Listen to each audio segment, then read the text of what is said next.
santet itu nyata ada gitu. Tadinya kan saya banyak kuliah, pikir yang begitu nggak ada, tapi setelah pengalaman sendiri itu ada dan itu real kalau menurut saya begitu.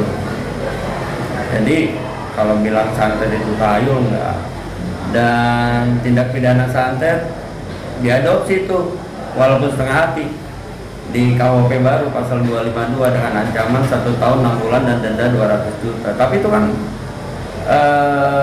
setengah hati, karena santet itu menurut saya pembunuhan berencana ya. Jadi semua dukun santet atau pelaku yang berkepentingan untuk menyantet seseorang itu sudah melakukan rencana terlebih dahulu, sehingga hukumannya harusnya disamakan dengan hukuman pembunuhan berencana. Atau kalau sakit, timbulnya sakit tidak terjadi kematian, itu setidak-tidaknya adalah upaya melakukan pembunuhan gitu loh. Ya sudah ada upaya, sudah berusaha melakukan pembunuhan dan terjadi sakit tapi belum terjadi kematian, dan itu pun harus dipidana karena untuk percobaan pembunuhan dan yang mengakibatkan yang bersangkutan menderita sakit secara fisik. Itu menurut saya. Tapi kan persoalannya dalam kasus Tepi ini kita kan mengalami kekosongan hukum ya. Apalagi baru kita ketahui ada yang namanya setahun yang lalu ya, kurang lebih itu ada Undang-Undang Nomor 1 Tahun 2023 ya, itu yang mengganti adanya Kitab Undang-Undang Hukum Pidana baru. Memang benar apa yang disebutkan oleh kawan saya ini bahwa itu tentang masalah konsep santet sebagai perbuatan pidana itu ditentukan di dalam pasal 252. Di pasal 252 ayat 1 itu disebutkan setiap orang yang menyatakan mempunyai kekuatan goib, ya kan? Nah, di mana kekuatannya itu nanti dipergunakan untuk memberikan kepada orang lain, ya kan? Tetapi penegasan di dalam ayat 2 itu kalau memang perbuatan tersebut ya untuk mencari keuntungan, atau paling tidak ya, itu menjadi mata pencarian. Nah itu tidak diperbolehkan. Cuma yang menjadi masalah krusialnya kita ini belum ada, ya kan, dalam kasus Tepi ini hukum untuk menengahi dalam perkara tersebut kita masih mencari-cari lah, karena di dalam Undang-Undang Nomor 1 Tahun 2023 itu diberlakukan 3 tahun sejak diundangkan pada tanggal 2 Januari 2023, jadi masih lama, 2026 berlakunya. Kalau saya lihat tidak ada kekosongan hukum ya. Semua yang ada di dunia ini real, nyata. Contohnya aja telepon seluler ya, Anda telepon di sana, saya tidak melihat Anda telepon, tidak melihat Anda bicara, tapi suaranya sampai ke saya, kan itu real, nyata. Demikian juga televisi, seperti itu, siarannya di sana tapi bisa diterima di mana saja, itu real. Jadi sebetulnya kalau kita belum bisa mengungkap santet karena ilmu kita saja yang belum sampai, bukan berarti itu tidak real, tidak nyata, begitu. Oleh karena itu tidak ada kekosongan hukum. Misalnya pada yang tabib-tabib tuh yang pengobatan alternatif, ya kan, pernah dulu perkara besar tuh yang pengobatan alternatif sampai orang meninggal, ya, sampai orang kesetrum, ya, sampai ada pocong-pocongan, itu real, ya, dan itu terjadi walaupun hukum undang-undang pengobatan alternatif tidak ada, itu bisa pakai undang-undang yang lain gitu kan. Itu akhirnya jatuh kepada penipuan, jatuh kepada penipuan, orang disuruh berkorban untuk bayar sekian besar, tapi hasilnya tidak ada, itu kan penipuan. Walaupun dikatakan mengklaim bahwa ini pengobatan alternatif, ada pengobatan modern, pengobatan alternatif undang-undangnya tidak ada, bukan berarti tidak bisa dihukum. Kalau merugikan orang ya harus dihukum pakai undang-undang lain. Kalau santet misalnya, ya tidak ada undang-undang santet, baru diadopsi di undang-undang baru Iya kan, Undang-Undang Nomor 1 tahun 2023 baru diberlakukan tahun 2026 kan.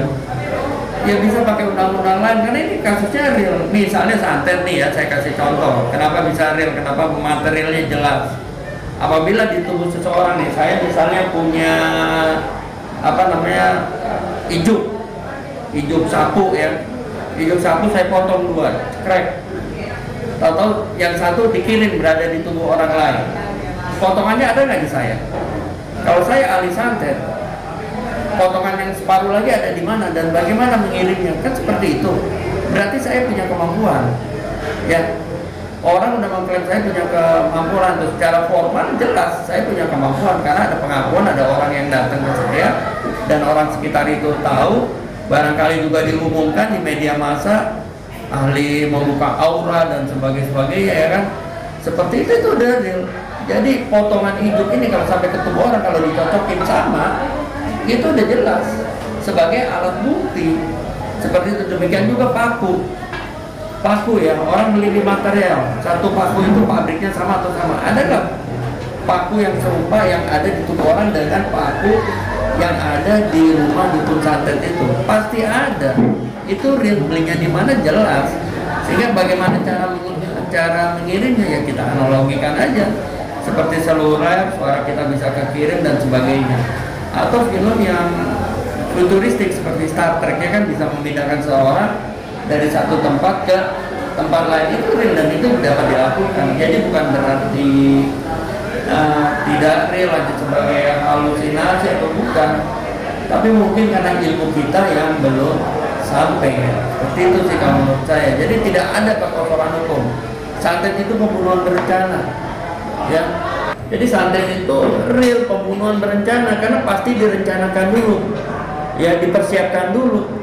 Medianya apa juga dipersiapkan dan pasti ada di tempat pelaku ya. Pasti ada di tempat pelaku atau dukun santet yang mampu memindahkan media itu ke tubuh orang. Seperti itu. Sehingga menurut saya santet itu betul-betul dapat dibuktikan dan memang harus dipidana. Banyak kok dulu ada majalah-majalah yang mengiklankan ya kan dukun santet, yang mengiklankan jago pelet dan sebagainya, membuka aura. Itu berarti secara subjektif dia membuka identitas diri dia ya, secara formal membuka identitas diri dia bahwa dia mampu melakukan itu. Nah oleh karena itu bagi pengguna jasa dia itu kita bisa lihat konfliknya apa nih, motifnya apa, kenapa dia mau menyantet orang sampai orang itu meninggal atau cacat dan sebagainya. Nah dari motif itu dia kemana larinya? Oh ke si A yang udah dikenal oleh orang bahwa dia mampu melakukan itu. Nah terus medianya apa untuk menyantet? Misalnya ijuk, oh ijuknya ada nggak potongan ijuk di rumahnya? Jika potongan ijuk itu ada di rumahnya dan potongan itu sama dengan yang ada di tubuh korban, itu berarti dia memang pelakunya. Bagaimana cara melakukannya? Ya silakan, tinggal di kalau di dalam kasus pidana tuh suka ada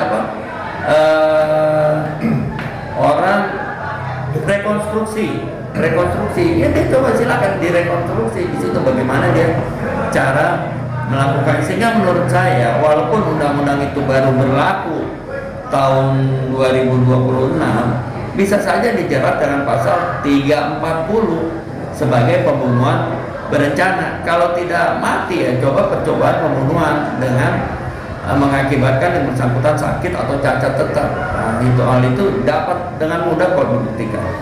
Ya tapi kan dalam teori, dalam prakteknya itu berbeda. Karena gini, kalau kita bicara ya dalam konstruksi pidana, hukum pidana mengenai tentang konsep santet merupakan suatu perbuatan tindak pidana ya. Ketika itu menjadi suatu hal ranah hukum, itu kan tentunya ada investigasi yang disebut dengan katakan ada beban pembuktian. Nah, sementara di dalam Undang-Undang Nomor 1 Tahun 2023, beban pembuktian itu tetap masih mengacu dengan hal yang klasik seperti halnya pasal 184 KUHP. Pasal 184 KUHP itu kan salah satu dari pembuktian yang dikaitkan dengan hal tersebut misalnya adanya keterangan saksi ya kan, keterangan ahli, ya kan, surat petunjuk, ya kan, sama keterangan terdakwa. Nah, dalam konteks ini yang menjadi dilematis, yang menjadi kendala lah bisa dikatakan, ketika itu menghadirkan ahli. Nah, bagaimana nih definisi ahli ini, ya, untuk orang ini bisa dinyatakan, ya, bahwa misalnya pelakunya itu, pelaku santetnya itu adalah orang yang melakukan tindak pidana. Kan di dalam rumusan Undang-Undang Nomor 1 Tahun 2023 itu kan ada 3 pihak. Pertama, pelaku santet. Kedua, pengguna jasa santet. Yang ketiga itu korban. Nah, jadi dalam kasus ini, misalnya kalau kita korelasikan, korban misalnya Stevi, ya kan? Nah, pengguna jasa santetnya itu mungkin si A, si B, ya kan? Nah, pelaku santetnya itu mungkin D atau E kan gitu. Nah, cuma persoalannya, ya, ketika itu ditarik menjadi ranah hukum pidana, tentunya kan dibutuhkan adanya keterangan ahli.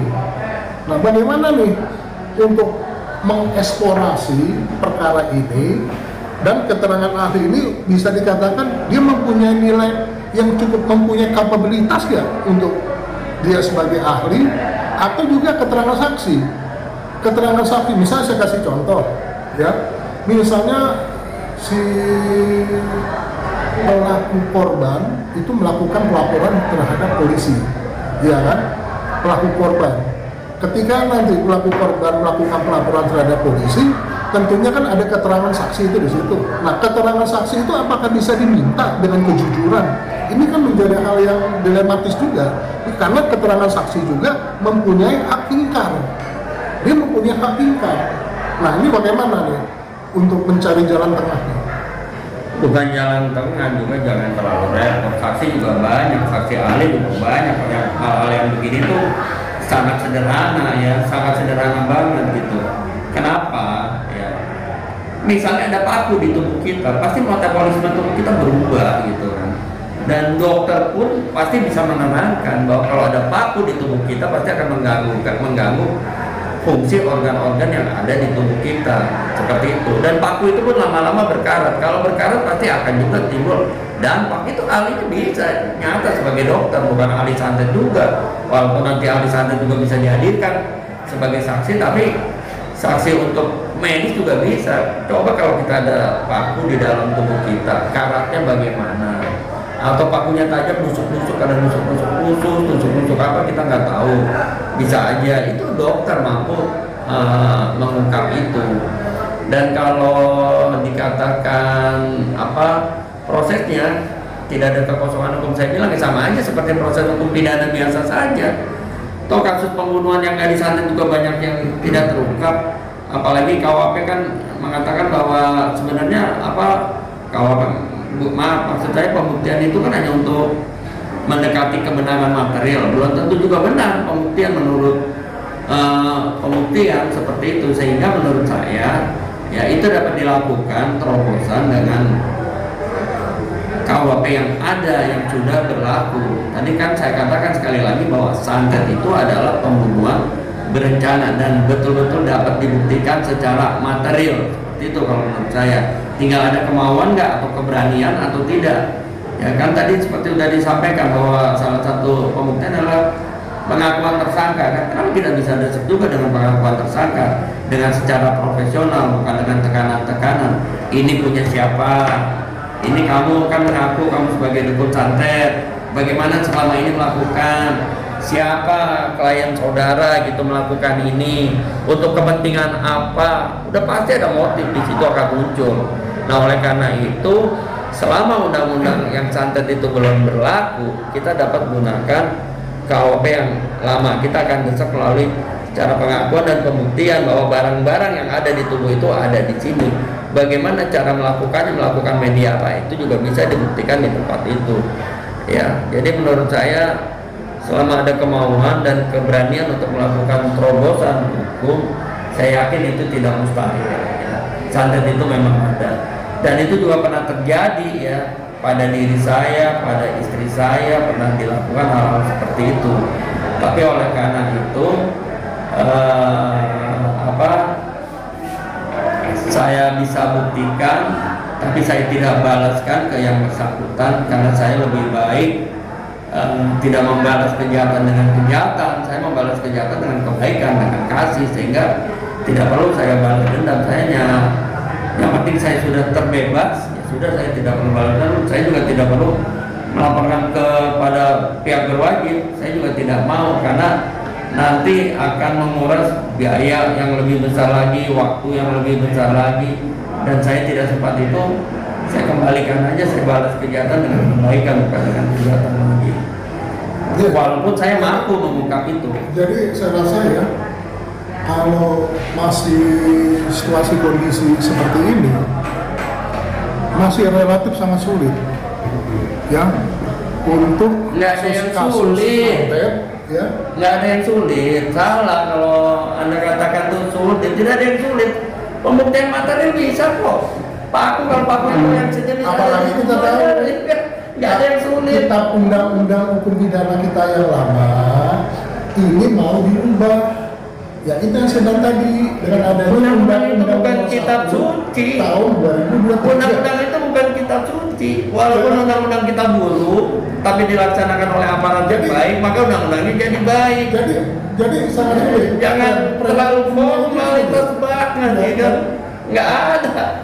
Jadi itu gampang, mudah. Ya, seburuk-buruknya undang-undang, selemah-lemahnya undang-undang, kalau dilaksanakan oleh aparat yang profesional dan baik, saya yakin itu pun jadi baik, begitu kan. Semua bisa dibuktikan. Orang ini material banget kan.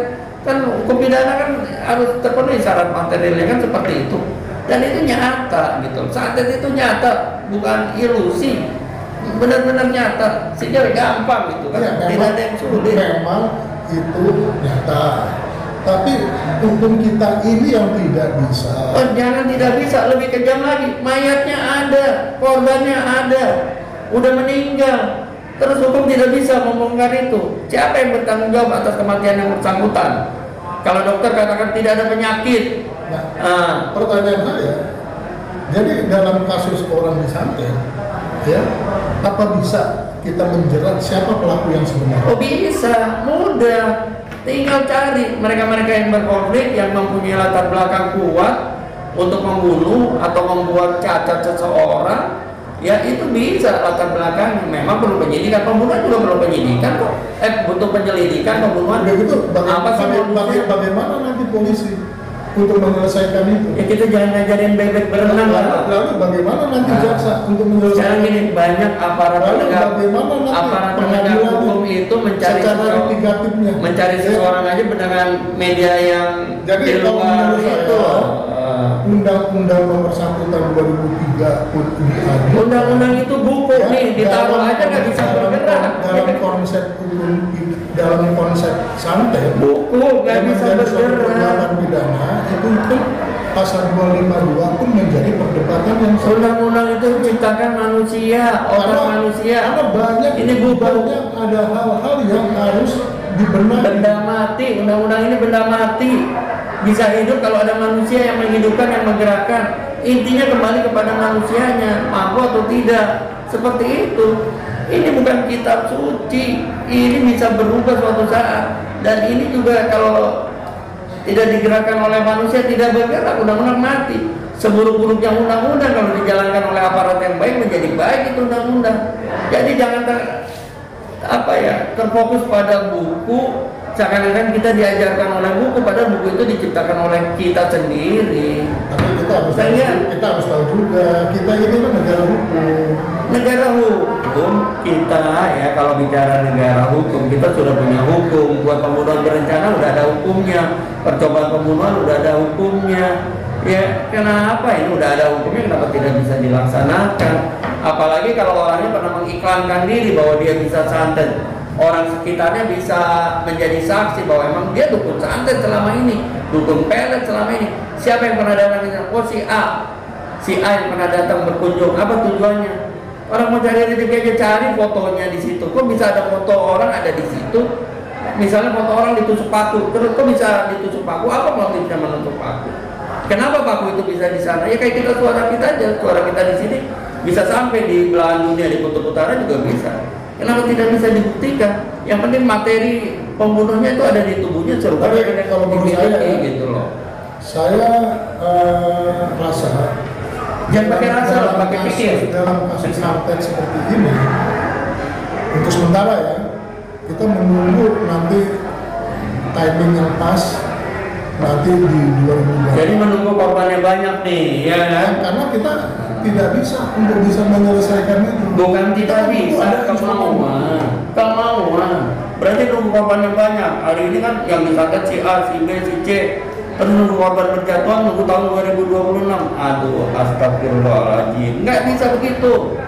Ya kan, jadi memang harus dari sekarang yang punya motif terhadap kasus itu siapa dan harus dicari, dan barangkali siapapun ya, warga. Bagaimana cari? Ya, informasi warga bisa, pembunuhan dia aja juga bisa jatuhnya fitnah nanti. Belum tentu. Kalau kita bicara hukum, itu kan kita butuh yang namanya ada keterangan ahli, ya kan? Adalah step by step lah ya.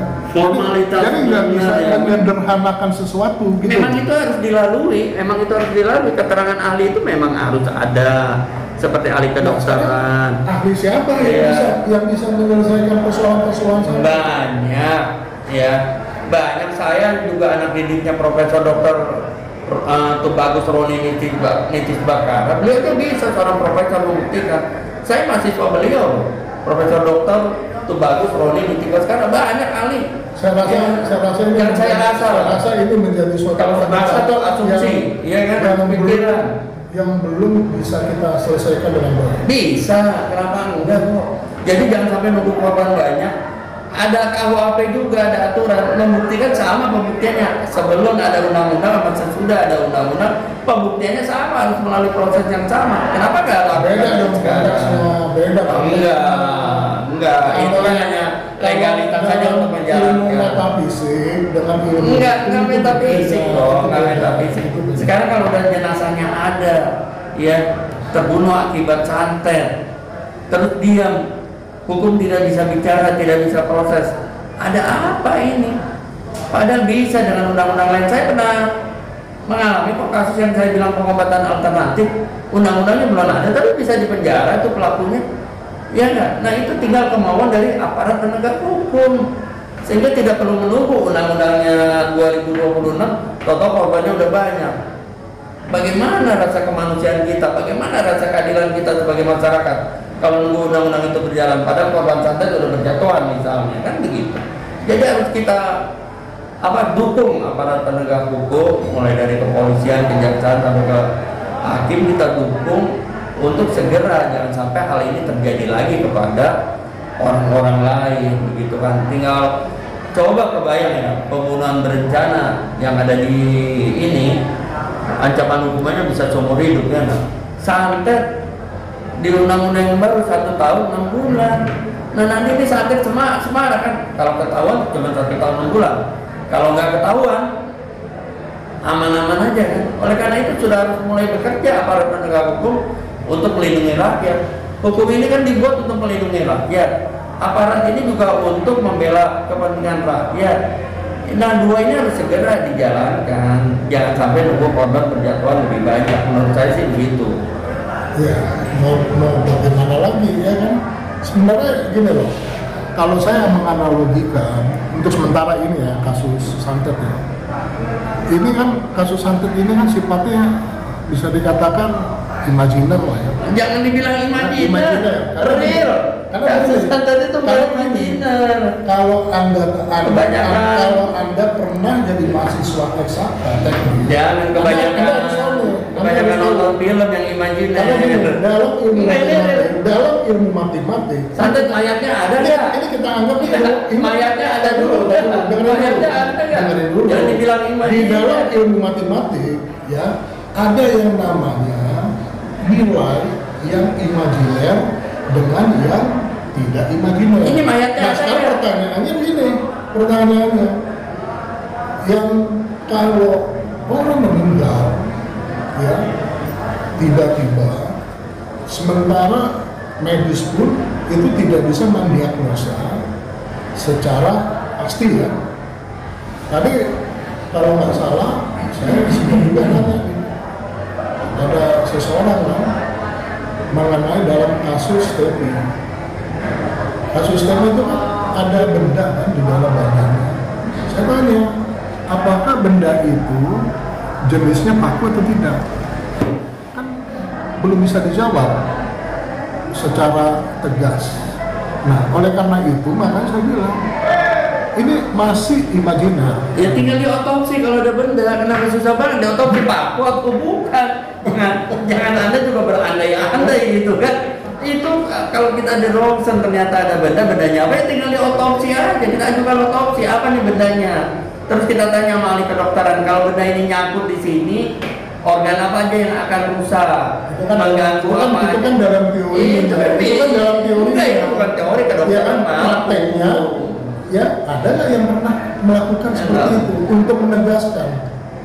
Prakteknya ya makanya kita mulai dari sekarang, jangan kita terhambat karena di otak. Jadi saya pikir ini dalam kasus Stepi pun yang menjadi korban dalam konteks ini ya Stepi korban terus kasihan adalah Ica Anissa. Ica Anissa itu dituduh, ya kan? Dituding sebagai orang yang melakukan santet.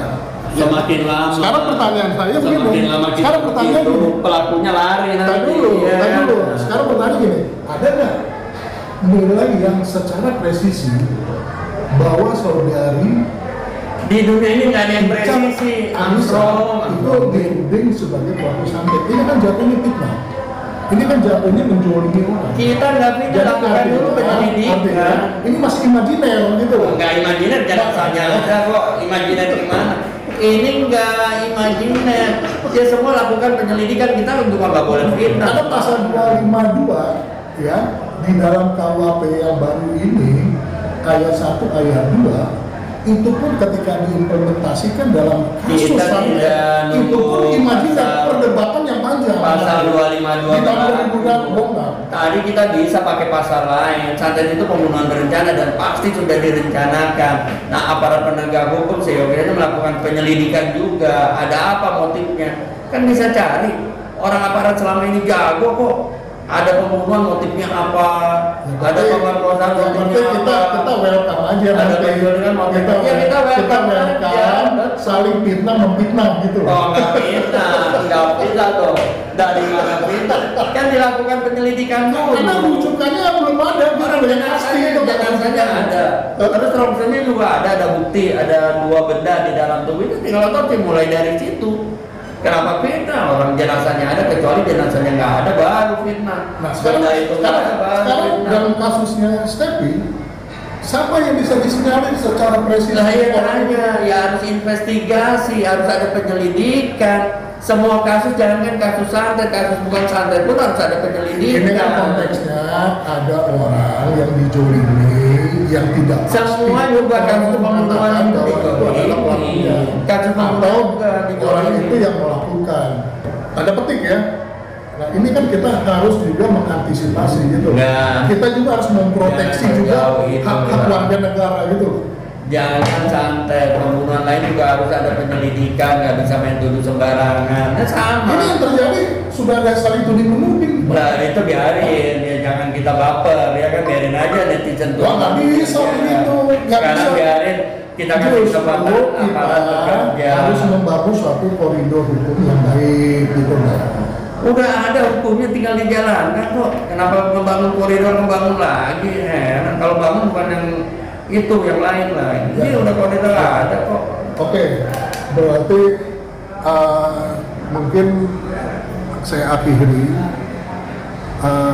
untuk nanti kita bertemu kembali nanti waktu yang akan datang.